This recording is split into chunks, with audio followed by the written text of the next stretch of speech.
Good morning, friends. Let us move further. We are reading the story of Udipi.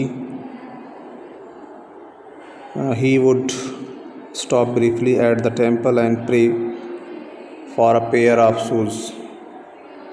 30 years later, I visited his town, and the temple, which was now drowned in an air of desolation. वो छोटा बच्चा पुजारी का जब भी school जाता वहाँ से मंदिर में एक जोड़ी जूते के लिए प्रार्थना करता। ऑथर को 30 साल बाद उस गांव में जाने का मौका मिला और उन्होंने उस मंदिर को जाकर के देखा जो अब वीरान हो गया था, टूट फूट गया था। In the backyard where lived new priest. अब 30 साल बाद उस मंदिर के पीछे नया पुजारी रहता था। There were red white plastic chairs, और वहाँ पर सफ़ेद और लाल रंग की प्लास्टिक फाइबर की चेयर थी। A young dressed in a grey uniform wearing socks and shoes arrived panting। एक छोटा बच्चा शॉक्स और शूज़ पहने हुए पैर थपथपाते हुए आया and through his school bag on the folding bed पे उसने अपने बैग को फेंका। लुकिंग एट द बॉय, उस लड़के को देख करके I remembered the prayer another boy had made to goddess when he had finally got a pair of shoes। कि वो 30 साल पहले जो बच्चा एक जोड़ी जूतों के लिए प्रार्थना कर रहा था उसकी याद ऑथर को आ गई। Let me never loss them, the goddess had granted his prayer. क्योंकि अब उस छोटे बच्चे की प्रार्थना सुन ली गई थी। ईश्वर ने देवी ने उसकी प्रार्थना सुन ली थी और वो उन जूतों को अब दोबारा नहीं खोने देगा, ऐसा वो प्रार्थना कर रहा था। Young boys like the son of the priest now वोर शूज़। छोटे बच्चे जैसे कि वो उस पुजारी के इस तरह अब वो जूते पहनते हैं। But many others like the rag pickers in my neighbourhood remain shoelace. लेकिन बहुत से ऐसे दूसरे बच्चे भी हैं जो अभी भी जिनके पैरों में कोई चप्पल और जूते नहीं हैं। My acquaintance with the barefoot ragpickers leads me to Seemapuri, a place on the periphery of Delhi yet miles away from it metaphorically। इन नंगे पांव चलने वाले बच्चों से जब मेरा परिचय हुआ तो मैं उनके आवास तक गई जिसका नाम उनके इलाके का नाम, उनके जहाँ पर वो रहते थे उसको शिमापुरी बोलते थे, जो दिल्ली से ही सटा हुआ था। दिल्ली का बाहरी हिस्सा था, लेकिन दिल्ली से कोसों दूर था। जहाँ दिल्ली एक तरफ संपन्नता से भरी पड़ी थी तो शिमापुरी वह स्थान था जहाँ पे विपन्नता, जहाँ पे गरीबी अपने चरम पर थी। Those who live here are squatters। Seemapuri slum बस्ती में जो लोग रहते थे वो सारे निर्वासित लोग थे। Who came from Bangladesh back in 1971, जो 1971 में बांग्लादेश से भारत में आकर के शरणार्थी बन गए थे। Saheb's family is among them. Saheb Be Alam का भी परिवार उन्हीं शरणार्थियों में से एक था। Seemapuri was then a wilderness जब 1971 में साहेब अपनी माँ के साथ सीवापुरी में आया था तो वो स्थान वीरान था। It still is but it is no longer empty. अभी भी वहाँ पर जंगल का जैसा दृश्य है, लेकिन अब वो स्थान खाली नहीं है। In structures of mud with roofs of tin and tarpaulin, devoid of sewage, drainage or running water, live 10,000 ragpickers। मिट्टी की दीवारों पर तिरपाल की छत और टीन की छत लगा करके, जहाँ पर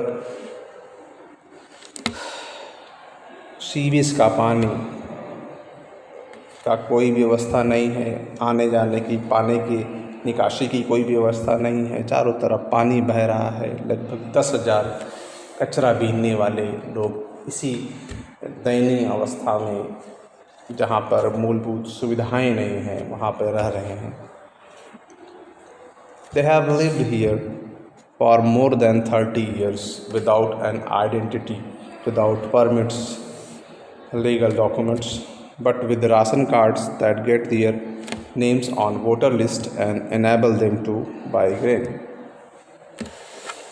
वो सारे शरणार्थी इस सीमापुरी की स्लम बस्ती में लगभग 30 साल से भी ज़्यादा से के समय से रह रहे हैं, बिना किसी पहचान के।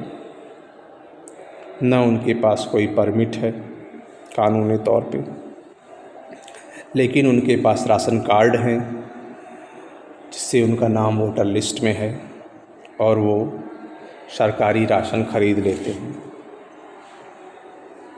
Food is more important for survival than an identity. इन गरीब लोगों को के लिए भोजन ज़्यादा महत्वपूर्ण है सर्वाइव करने के लिए, जीवित रहने के लिए, पहचान से कहीं अधिक। If at the end of the day we can feed our families and go to bed without an aching stomach, we would rather live here than in the fields that gave us no grain। में से एक महिला कहती है कि अगर हम दिन के अंत में अपने परिवार को भोजन करा दें और वो सारे लोग बिना पेट में दर्द के रहें, तो इससे अच्छा क्या हो सकता है जैसे कि हमारे वो खेत जो हमें अनाज नहीं देते हैं, वो उसके सामने व्यर्थ हैं। Say a group of women in tattered sarees when I asked them। एक फटी हुई साड़ी पहनी हुई महिला ने कहा जब मैंने उससे पूछा why they left the beautiful land of green fields and rivers। जब ऑथर ने उससे पूछा कि आप लोगों ने अपने सुंदर और हरियाली भरे खेतों और नदियों को क्यों छोड़ दिया, तो उसने जवाब दिया wherever they find food they pitch their tents that become transit homes। ये स्लम झुग्गी झोपड़ियों में रहने वाले लोग जहाँ कहीं भी भोजन पाते थे वहाँ पर अपने घुमंतु एक स्थान से दूसरे स्थान पर लगाने वाले टेंट लगा करके वहाँ पर घर बना लेते थे। Children grow up in them, इन्हीं तंबुओं में बच्चे बड़े होते थे। बिकमिंग पार्टनर्स इन सर्वाइवल, और बड़े होने पर उनकी जीविका में सहयोग करने लगते थे। जीविका कमाने के लिए वो भी कूड़ा बीनने का काम करने लगते थे। And survival in Seemapuri means rag picking, और सीमापुरी में जीविका कमाने का एक साधन था जो था कूड़ा बीनना। Through the years it has acquired the proportion of a fine art. सालों गुजर जाने के बाद ये कूड़ा बीनने का जो काम था वो एक प्रकार से ललित कला का रूप धारण कर लिया था। Garbage to them is gold. उन लोगों के लिए कूड़ा सोना था।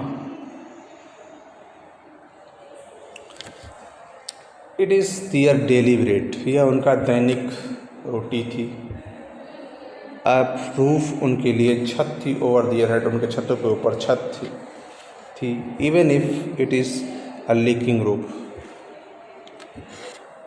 वो छत जो कि टप टप करके लीक कर रही थी फिर भी छत थी। But for the child it is even more. लेकिन बच्चों के लिए इस कूड़े बिनने का जो काम था उसका कुछ अलग ही मतलब था। आई समटाइम फाइंड अ रूपी इवन अ 10 रुपी नोट। साहब कहता कभी कभी मैं 1 रुपया कभी कभी 10 रुपये का नोट कूड़े में पाता हूँ। His eyes lighting up. ऐसा बोलते हुए उसकी आंखों में खुशी झलक रही थी। When you can find a silver coin in a heap of garbage, you don't stop scrounging. जब आप सोने के सिक्के कूड़ा खंगालते समय पा जाते हो कूड़े के ढेर में, तो कैसे आप इस काम से अपने आप को रोक सकते हो। और there is a hope of finding more. क्योंकि तब और अधिक चांदी के सिक्के पाने की आशा बढ़ जाती है। It seems that for children garbage has a meaning different from what it means to their parents.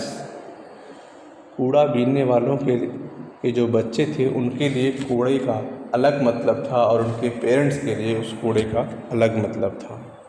For the children it is wrapped in wonder. उन बच्चों के लिए ये कूड़ा कचरा आश्चर्य से भरा हुआ था। For the elders it is a means of survival. और बड़े लोगों के लिए ये उनकी जीविका का एक साधन था।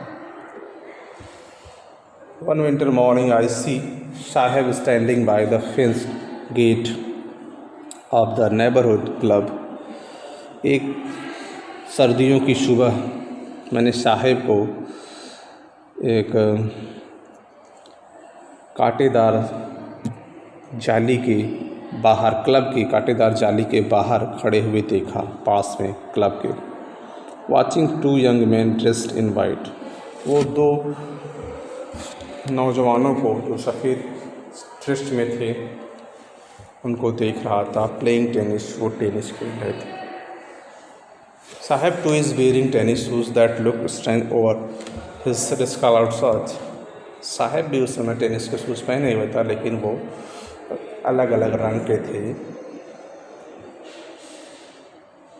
Over his discoloured shirt and shorts, और उसके शर्ट और शॉर्ट्स भी अलग अलग रंग के थे। Someone gave them to me, he says. किसी ने मुझे दिया है, he says in the manner of an explanation. समझाते हुए, अपनी शर्मिंदगी को छिपाते हुए बोला, किसी ने उसको यह दिया है। The fact that they are discarded, thrown away, shoes of some rich boy who perhaps refused to wear them because of a hole in one of them, does not bother him. लेकिन सच्चाई ये थी, ये जो साहब ने जूते पहने हुए थे ये किसी अमीर बच्चे के द्वारा फेंक दिए गए जूते थे, और इन जूतों में से एक में छेद था जिसको उन्हें पहनने से मना कर दिया था। For one who has walked barefoot, even shoes with a hole is a dream come true. वो बच्चा जिसके लिए एक पेयर शूज़ खरीदना अफोर्डेबल नहीं है, अफोर्ड नहीं कर सकता, उसके लिए वो जूते जिसमें छेद ही क्यों ना हो किसी सपने के सच होने से कम नहीं था। But the game he is watching so intently is out of his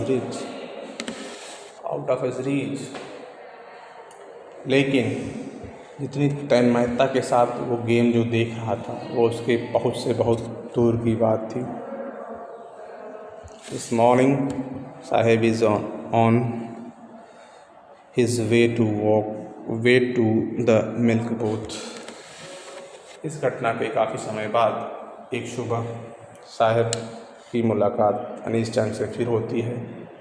साहब अपने काम पे जा रहा था, चाय की दूध की दुकान पर।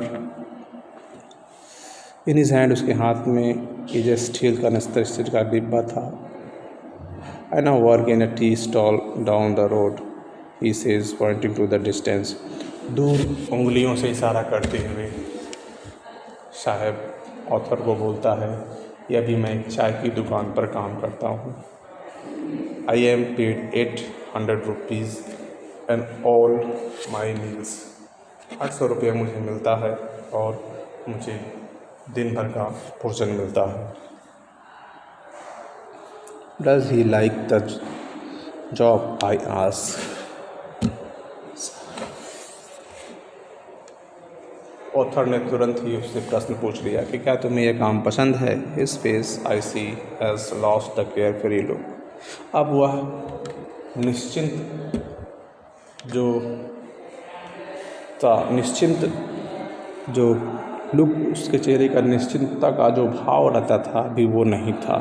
The steel canister seems heavier than the plastic bag he would carry so lightly over his shoulder.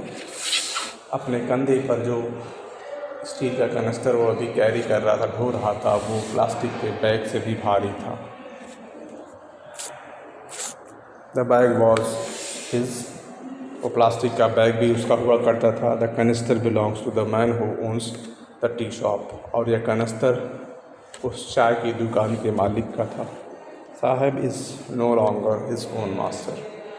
अब साहब अपने मन मर्जी का मालिक भी नहीं रह गया था।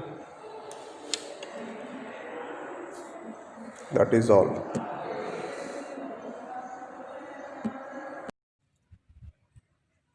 Good morning, students. Today we are going to start second part of the story, The Lost Childhood. It means lost spring. In the first story, we have seen the miserable condition of slum, and in that story there was protagonist named Saib Alam, and in this story we are going to observe the pathetic condition of Firozabad, a Bengal city of India. And in this story protagonist is Mukesh, who want to drive a car. In the first story we have seen the tagline is, sometime I want to 1 rupee note in the garbage. Same, this story start from I want to drive a car. This sentence has been spoken by Mukesh, who is a member of Bengal making family but wanted to be a motor mechanic.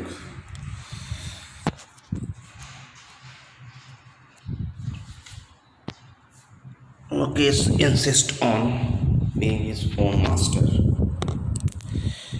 I will be a motor mechanic, he announces. Mukesh सबसे ये बोलता है कि वह एक motor mechanic बनेगा और वो अपना खुद का काम करेगा, अपना मालिक स्वयं होगा। Do you know anything about car, I ask. Author Anees Jung उससे पूछती है कि क्या तुम कार के बारे में कुछ भी जानते हो। I will learn to drive a car, मैं कार चलाना सीख लूँगा, he answers looking straight into my eyes. Author की आंखों में सीधे आत्मविश्वास और दृढ़ इच्छा शक्ति के साथ देखते हुए मुकेश उत्तर देता है। His dream looms like a mirage amidst the dust of streets that fill his town Firozabad, famous for its bangles.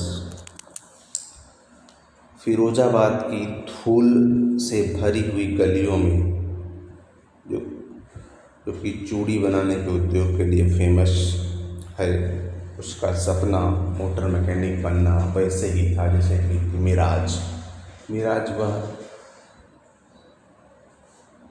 उस शब्द मिराज की मीन्स है कि जैसे रेगिस्तान में सूरज का प्रकाश पड़ता है और दूर से परावर्तन के कारण पानी होने का आभास होता है, वैसे ही वर्तमान से फ्यूचर में, प्रेजेंट से फ्यूचर में मुकेश का सपना भी मिराज की तरह असंभव सा प्रतीत होता है।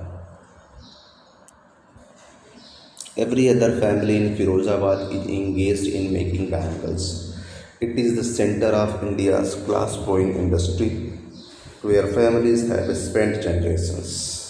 हर दूसरा परिवार फिरोजाबाद में चूड़ी बनाने के काम में जुड़ा हुआ है। भारत के कांच उद्योग का प्रमुख केंद्र है और यहाँ पे परिवारों ने पीढ़ियाँ बिता दी इस काम को करते समय। वर्किंग अराउंड फर्नेसेस, परिवारों की पीढ़ियाँ भट्टियों के सामने कार्य करते हुए बीत गई। Welding, glass making, bangles for all the women in the land it seems. यहाँ पे चूड़ी का कारोबार इतने बड़े पैमाने पे होता है तो ऐसा लगता है कि पूरी दुनिया में जहाँ भी महिलाएं चूड़ी पहनती हैं सारा कुछ यहीं पे बनता है। Mukesh families is among them. Mukesh का परिवार भी उन्हीं चूड़ी बनाने वाले परिवारों में से एक है। None of them know that is illegal for children like him to work in the glass furnaces with a high temperature in dingy cells without air and light। कोई भी ये नहीं जानता है कि मुकेश जैसे छोटे बच्चे के लिए इन छोटी अंधेरी कालकोठरी की भट्टियों में इतने ऊंचे तापमान पे काम करना बिना प्रकाश और बिना हवा के, ये पूरी तरह से गैर कानूनी है, ये कोई नहीं जानता था। That the law, if enforced, could get him all those 20,000 children out of hot furnaces where they slog their daylight hours, often losing the brightness of their eyes। अगर कानून का शक्ति से पालन हो जाए तो मुकेश जैसे 20,000 से भी अधिक बच्चे इन गर्म भट्टियों में कठिन परिश्रम करते हुए दिन के प्रकाश में मिल जाएंगे और अधिकांशतः बड़े होते होते अपनी आँखों का प्रकाश वो खो देते हैं, अंधे हो जाते हैं। इतनी कठिन परिश्रम इन अंधेरी कोठरी में वो करते हैं। मुकेश की आँखों में चमक थी as he volunteers to take me home, which he proudly says is being rebuilt। Mukesh की आँखों में खुशी की चमक थी जब ऑथर अनीश चंद को उसने अपने घर ले जाने के लिए कहा। उसका घर जो कि दोबारा से बन रहा था, बहुत ही गर्व के साथ उसने ऑथर को बताया कि उसका घर दोबारा से बन रहा है। We walked down stinking lanes choked with garbage, past homes that remains hovels with crumbling walls, wobbly doors, no windows, crowded with families of human and animals coexisting in a primeval state। Author Anish Jain Mukesh के साथ उसके घर की तरफ चलती है और वो एक बदबूदार रास्ते से गुजरते हैं। रास्ता पूरी तरह से कचरे से भरा पड़ा है और जो घरों से गुजरते हैं उनके घर पूरी तरह से प्लास्टर उखड़ा हुआ है, दीवार लोना छोड़ रही है, दरवाजे टूटे फूटे हैं, खिड़कियां बिल्कुल नहीं हैं और वहाँ पे जानवर और इंसान इंसानों के परिवार और जानवर एक साथ ही रह रहे हैं, जैसे आदि मानव के समय में लोग एक साथ रहते थे। He stops at the door of one such house. इसी तरह के एक घर में के सामने वो रुका। Banks hits Banks wobbly iron door. लोहे की एक दरवाजे पर उसने जोर से ठोकर मारी विद हिज फुट, अपने पैर से, एंड पुशेस इट ओपन, धकेल कर उसे खोल लिया। वी एंटर अ हाफ ब्यूल्ड शैक। हम एक छोटी सी बनी हुई झोपड़ी में प्रवेश किए। In one part of it thatched with dead grass. उसका एक हिस्सा सूखी हुई घास की छत बनी हुई थी। झोपड़ी में एक हिस्से is a firewood stove over which sits a large vessel, और एक हिस्से में चूल्हा, लकड़ी का चूल्हा था, उसमें बड़ा बर्तन रखा हुआ था। ऑफ सिजलिंग स्पैनिश लीफ, उस पे पालक के पत्ते पक रहे थे और उनमें से उसके चुरने की आवाज़ें, पकने की आवाज़ें आ रही थी, फ्राई होने की। On the ground in large aluminium platters are more chopped vegetables. जमीन पर एल्युमिनियम का बड़ा थाल रखा गया था और उसमें और भी कटी हुई सब्जियां रखी हुई थी। A frail young woman is cooking the evening meal for whole family. पूरे परिवार के लिए पतली दुबली महिला खाना बना रही थी शाम का। Through eyes filled with smoke, she smiles. यदि उसकी आंखें धुएं से भरी हुई थी, फिर भी वो मुस्कुरा रही थी। She is the wife of Mukesh elder brother. वह मुकेश के बड़े भाई की वाइफ थी। Not much older in years. बहुत ज़्यादा उम्र दराज नहीं थी। She has begun to command respect as a बहू, the daughter-in-law of the house, already in charge of 3 men, her husband Mukesh and their father. वो सम्मान प्रकट कर रही थी क्योंकि वो घर की बहू थी और उसके परिवार के 3 सदस्य, उसके हस्बैंड मुकेश और उसके ससुर की खाने पीने के लिए रिस्पॉन्सिबल थे, जिम्मेदार थे। When the older man enters, she gently withdraws behind the broken wall and brings her veil closer to her face. जब वह बूढ़ा आदमी उस झोपड़ी में प्रवेश करता है तो वो टूटी हुई दीवार के पीछे चली जाती है और अपने चेहरे पर घूंघट कर लेती है। As custom demands, daughter-in-law must veil their faces before male enters. जैसे कि रीति रिवाज है कि पुरुष जो घर के होते हैं बड़े, उनके सामने महिलाएं घूंघट करती हैं। In this case, the elder is an improvised bangle maker. और मुकेश के मैटर में वो बुजुर्ग मुकेश का फादर था, जो कि बहुत ही करीब चूड़ी बनाने वाला था। Despite long years of hard labor, first as tailor, then a bangle maker, he has failed to renovate a house, send his 2 sons to school. All he has managed to do is teach them what he knows, the art of making bangles. काफ़ी लंबे समय से कठिन परिश्रम करने के बाद भी सबसे पहले वह टेलर था, फिर उसके बाद चूड़ी बनाने का काम सीख लिया। वह अपने घर की मरम्मत कराने में सफल रहा था और अपने दोनों बच्चे मुकेश और उसके बड़े भाई को स्कूल भेजने में भी असफल रहा था। जो कुछ भी उसने सीखा, जो कुछ भी उसको मालूम था, वो उसने अपने दोनों बच्चों को सिखाया और उसे केवल चूड़ी बनाना ही आता था। Can a God-given lineage here ever be broken? She implies.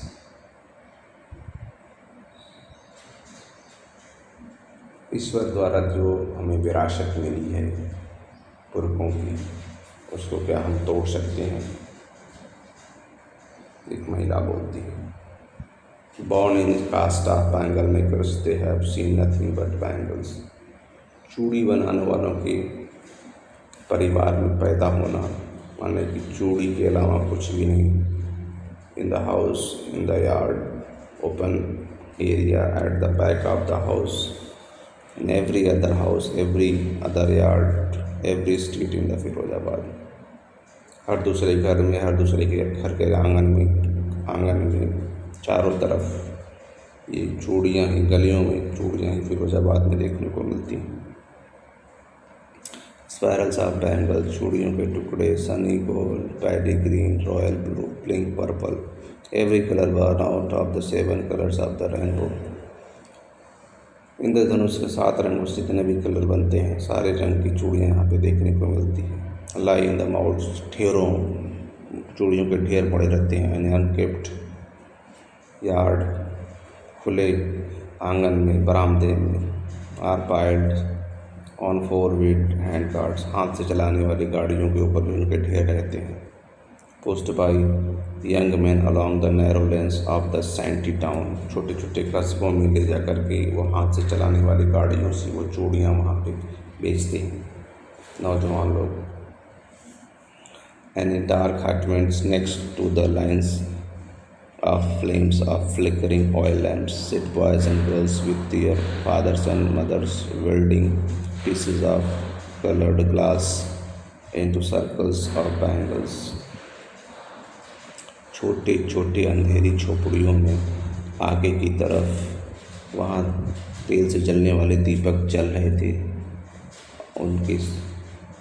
उनके पास बच्चे, लड़के और लड़कियां बैठे हुए थे अपने माता पिता के साथ, और वो चूड़ियों को जोड़ने का काम कर रहे थे, कांच को जोड़ने का काम कर रहे थे और उसको रंग बिरंगी गोलाकार चूड़ियों का आकार देने का काम कर रहे थे। Their eyes are more adjusted to the dark than to the light outside। अंधेरे में इतना अधिक काम करने के बाद उनकी आंखें अंधेरे में बहुत ज़्यादा एडजस्ट हो चुकी थी, दिन का प्रकाश से भी कहीं ज़्यादा। That is why they often end up losing their eyesight before they became adults. यही कारण था कि वयस्क होने से पहले ही उन बच्चों में से अधिकतर बच्चों की आंखों की रोशनी चली जाती थी। Savita a young girl in a drive pink dress. Savita एक छोटी बच्ची हल्के पिंक कलर का ड्रेस पहनी हुई थी। Sits alongside an elderly woman, एक बड़ी महिला के बगल में बैठी हुई थी। सोल्डरिंग पीसेस ऑफ ग्लास, कांच के टुकड़ों को जोड़ रही थी। As her hands move mechanically like the tongs of a machine. उसके हाथ बहुत ही तेज़ी से काम कर रहे थे, जैसे मशीन के चीमटे काम करते हैं। आई वंडर, मुझे आश्चर्य था, उत्तर बोलती है, if she knows the sanctity of the bangles she helps me, कि शायद ही कविता को ये चूड़ियों की पवित्रता के बारे में पता हो। It symbolises an Indian women's सुहाग ऑस्पिशियसनेस इन अ मैरिज। एक विवाह में चूड़ियों का बहुत महत्व होता है, वो भारतीय महिलाओं की सुहाग का प्रतीक होती है। It will dawn on her suddenly one day when her head is strapped with a red veil, her hands tied red with henna and red bangles rolled onto her wrists. She will then become a bride। चूड़ियों की importance के बारे में वो तब समझ जाएगी जब उसका विवाह होगा और जब उसके सर पे लाल ओढ़नी ओढ़ाई जाएगी, उसके हाथों में मेहंदी लगाई जाएगी और उसके कलाइयों में जब चूड़ी पहनाई जाएगी, जब वो दुल्हन बनेगी तो चूड़ियों की इम्पोर्टेंस के बारे में उसको पता लगेगा। Like the old women beside her who became one many years ago. Savita के बगल में जो बड़ी महिला बैठी थी, उसी की तरह जो कई सालों पहले भी दुल्हन बनी थी तब, जिसको चूड़ियों के इम्पोर्टेंस के बारे में पता लगा था। She still has bangles on her wrist. उस बड़ी महिला के हाथों में भी चूड़ियाँ थी, but no light in her eyes. लेकिन उसकी आंखों में कोई भी खुशी नहीं थी। एक वक्त शेर भर खाना भी नहीं खाया। शेर एक यूनिट है, जैसे कि किलो। उसने बोला कि काफ़ी समय से वो लोग एक टाइम का खाना भी नहीं खा पाए। She says in a voice drained of joy. बिना किसी उत्साह से उसने ये शब्द बोले। She has not enjoyed even one full meal in her entire lifetime. उसने अपने पूरे जीवन में, उस बड़ी महिला ने पूरा भोजन कभी उसको नसीब नहीं हुआ था। That is what she has reaped. शादी के बाद उसने यही प्राप्त किया था। Her husband an old man with a flowing beard. उसका आदमी एक बूढ़ा आदमी था, उसकी दाढ़ी बड़ी थी जो उड़ रही थी। सेज कहता है, I know nothing accept bangles. उसका आदमी बोलता है कि मुझे कुछ भी नहीं आता चूड़ियाँ बनाने के। All I have done is make a house for the family to live in. मैंने जो चूड़ियाँ बनाने का काम था, उससे मैंने इतना ही किया कि अपने परिवार को रहने के लिए एक घर बना लिया। हियरिंग हिम, उसको सुन करके, one wonders if he has achieved what many have failed in their life time. He has a roof over his head. उसने कहा कि यहाँ पे बहुत से ऐसे लोग हैं पूरे जीवन भर काम करते हैं और अपने सर पर छत नहीं बना पाते हैं।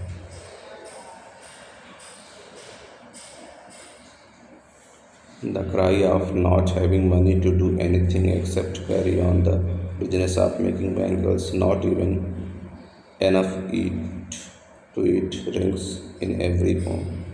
इस प्रकार की दयनीय स्थिति का रोना, पैसे का न होना, खाना टाइम से नहीं खा पाना, रहने सहने की तमाम समस्याएं जो है, फिरोजाबाद के हर एक घर में इस प्रकार के शब्द सुने जा सकते थे। फिर भी वो चूड़ी बनाने के काम में लगे हुए थे। The young man echo the lament of their elders. जो नौजवान हैं अपने से बड़ों के दुख को सुनते थे। Little has moved with time. थोड़ा बहुत कुछ समय के लिए वो निराश होते थे, दुखी होते थे। It seems in Firozabad. ऐसा मालूम पड़ता था फिरोजाबाद में। Years of mind-numbing toil have killed all initiative and the ability of dream। ऐसा लगता है कि सालों के कठिन परिश्रम के कारण फिरोजाबाद में कोई भी नया कार्य स्टार्ट करने की जो योग्यता है, जो सपने देखने की योग्यता है, वो सारा कुछ समाप्त हो चुका है।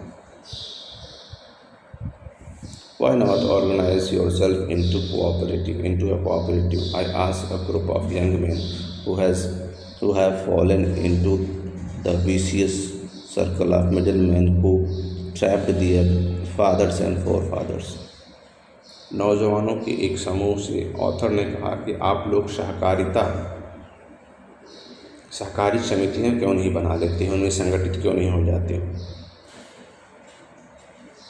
क्यों इन दुष्ट बिचौलियों के जाल में आपके फादर और फोर फादर्स फंसे हुए हैं, उनसे क्यों नहीं हट जाते, सहकारी समितियां बना करके अपने पूरे उद्योग को स्वयं डील करते।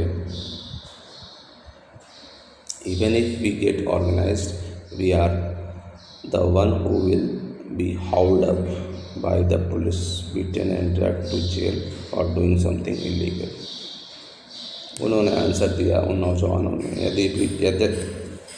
यदि हम संगठित हो जाएं और सहकारी समितियां बना लें तो पुलिस द्वारा हमें ही घसीटा जाएगा, मारा जाएगा और जेल में डाल दिया जाएगा कुछ गैरकानूनी करने के आरोप में।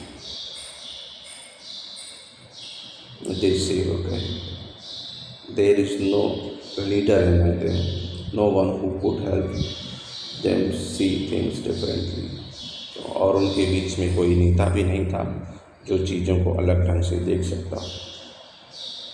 Their fathers are as tired as they are. उनके फादर भी पूरी तरह से थक गए थे और वो भी। They talk endlessly in a spiral that move from poverty to apathy to greed and to injustice. वो लगातार बोल रहे थे तो उनके शब्दों में गरीबी, चिंता,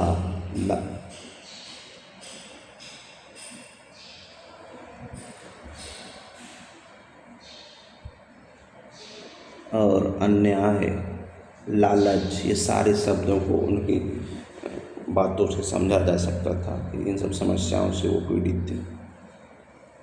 लिसनिंग टू देम, उनको सुन करके I see two distinct words, one of the family caught in the web of poverty, burdened by the stigma of caste in which they are born.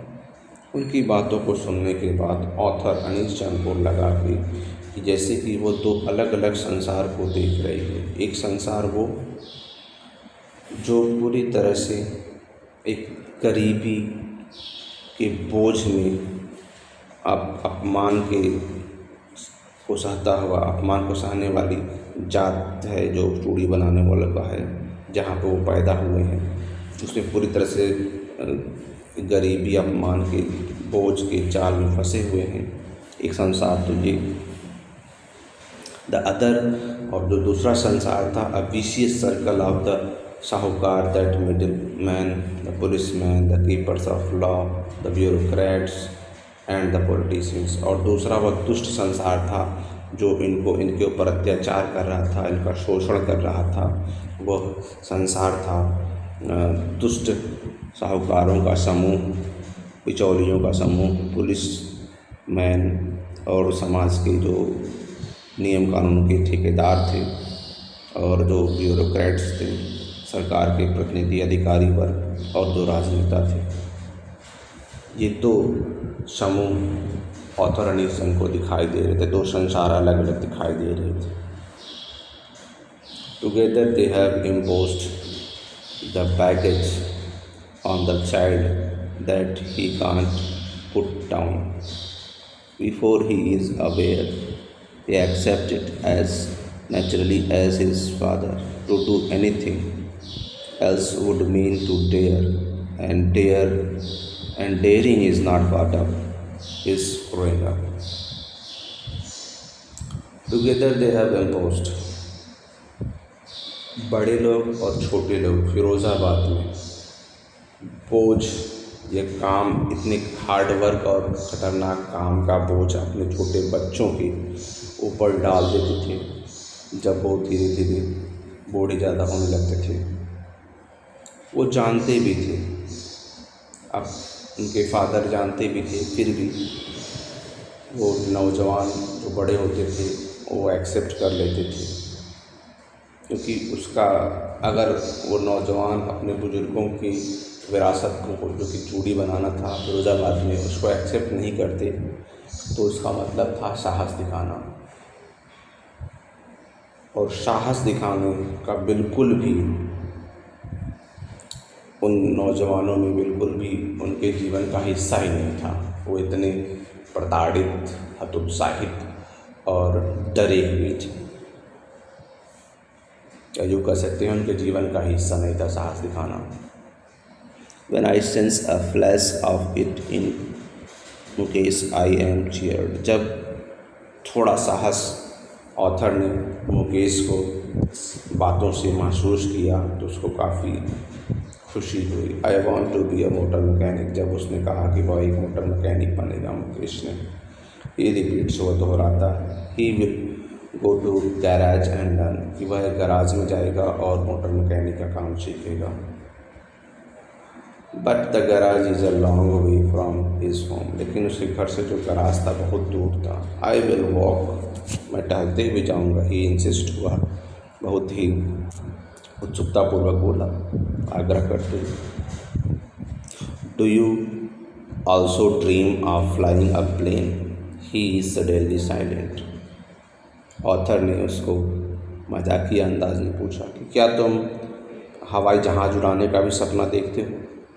उसके इस बात से मुकेश शांत हो गया। नो नहीं, ही सेज, और कहता है, स्टेयरिंग एट द ग्राउंड, जमीन में नीचे देखते हुए। In his small murmur there is an embarrassment that has not yet turn into regret. धीरे से वो बोला, लेकिन उसको थोड़ा निराशा भी थी, शर्मिंदगी भी थी। That has not yet turn into regret, लेकिन पश्चाताप नहीं था कि वो एक मोटर मैकेनिक का काम सीखने जा रहा। He is content to dream of cars that he sees hurtling down the streets of his town. अपने कस्बे में कई गाड़ियों को, कारों को आते जाते उसने गलियों में देखा था, और वह अपने सपने से पूरी तरह से, सपने के लिए पूरी तरह से संतुष्ट था। Few aeroplanes fly over Firozabad, कुछ हवाई जहाज़ भी फिरोजाबाद के ऊपर से उड़ती थी। That is all students, hope you will enjoy the second part of this chapter, Lost Spring.